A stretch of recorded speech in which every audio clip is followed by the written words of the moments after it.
छोटी सी एक चीज़ मिली है जिससे हमारा थोड़ा चाय का पैसा थोड़ा सा बच जाएगा। ये देखो, ये मिला है तार थोड़ी सी, इस तार को हम बेचेंगे और कबाड़ी वाले को, और चाय का जुगाड़ हो जाएगा हमारा।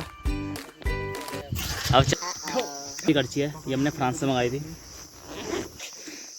मैं क्या बोलता हूँ, तुम्हें थोड़े गर्मी में थोड़ी ठंडा चाहिए ना, जो नीचे सब्सक्राइब का बटन है ना, उसे हल्का सा ऐसा करके दबाओ और ऐसे ऐसे सीने में थोड़ी ठंडक सी बच जाएगी। ठीक है, चलते हैं फिर, बाय बाय।